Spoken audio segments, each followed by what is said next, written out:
In this video, I'll show you how to create a template to set up zones for your content. First, start by clicking the program here on the left, followed by template. Next, select use a template, then click add to create a new one.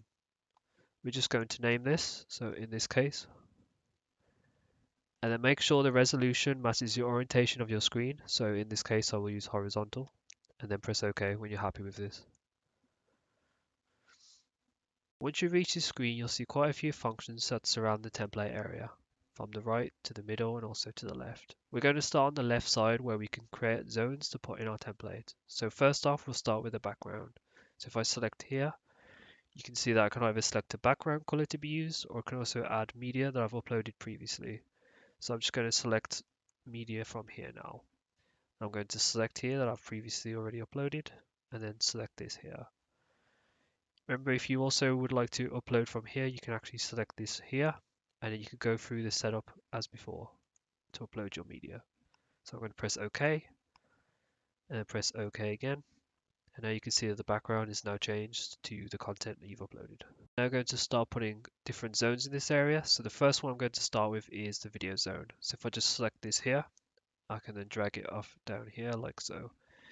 Now this area is used for either videos or images that you want to loop through. So in this case, we're just going to use it as videos, but you also have the image zone, which can be used just for images only.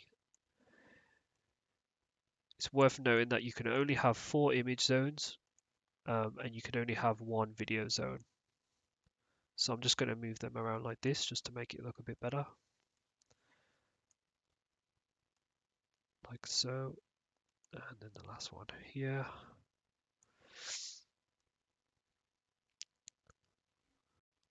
As you can see, I've had to put these images by hand, and obviously this can look a little bit messy. So the way to make this look nicer is if you actually select the image or whichever zone, for example, and I click on here, we actually can get parameters, so we can change the width, the height, and also the X and Y axes. So we can actually have these positioned exactly where we want. And we can also have these all exactly the same size so they match up better. And same for the video if you wanted to make that a bit lower just to match up the new size for these. But that's a great way to sort of get the uh, position that you want of each of your zones. Now we have these zones set up, I'm actually going to go over to here next to where the image area was, and I'm going to actually select the scrolling text. So I'm going to move this down here. I actually want this to go across the bottom. And the reason for the scrolling text area is to either add an RSS feed or just simply have scrolling text go across the bottom of your screen. So in this case, perhaps I want BBC News to display here, and that will obviously update with as the RSS updates through the BBC website. If we click on this, on the right side, you'll see different properties for this. So in this case, we can either change the font, we can change the font color, we can change the font size, background color, we can change the transparency, the speed at which the scrolling text displays, the orientation for where it comes from, so from right to left in this case. We can also change how long we want it to display for, so the duration. From here, I'm now going to go to the logo area. So if we click here, we can actually select a logo, and the idea of this is to have a transparent image of your company's logo, and this will always display over every other zone. So if you see in this case, this logo area actually displays over the video. Even though the video would be playing, this logo would still be over the top. This is obviously better as a PNG because of the transparency format, but now we've set up all these basic zones, we're now going to just gloss over the other ones. So first of all, we have date zone, time zone, and also weather zone. So I'm just going to select the weather zone as example, and I'm going to move it down, and I'm going to change the color over here to a bit darker, and also make the font a bit bigger so it's easier to see. The weather, time, and date zones will dynamically change based on your player. So if your player is set to the right date, time, and also set to London, for example, it will display the weather for that and also the time for those areas and the date. Next up is the mask area. So essentially this is just a transparent area. So we're just going to move it over here, for example, and just pull it over the top like so.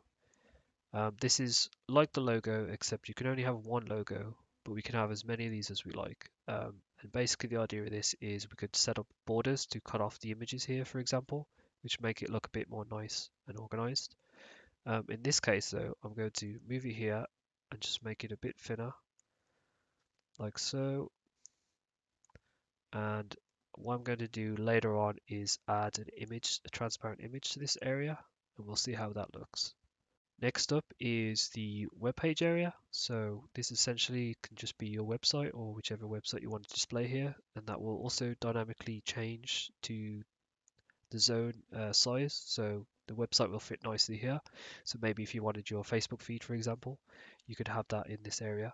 And then last of all is the static text area, which unlike the scrolling text area is basically just static text that you can change. So you could put prices of food, for example, and you could just change that as they change on a menu, for example. Now we've looked at all these settings on the left, we're actually going to quickly look at the ones at the top. So let's say you want to remove one of these zones, for example. So we could actually left click it and we could delete. We could also lock the zone, so we could actually have it so you can't move it anymore, by accident, for example. And we could also do some of these functions by right-clicking, to just to make it a bit easier. Um, and also there is the snap tool. So in this case, if I enable snap, I can basically just have this zone just snap to an area, so instead of having to try and like micro manage the placement of it. After you're happy with this template, we're just going to simply just press save, and then we're just going to close it after the notification has disappeared. Now I've set up a template area which we can put content into and then publish it to our screens.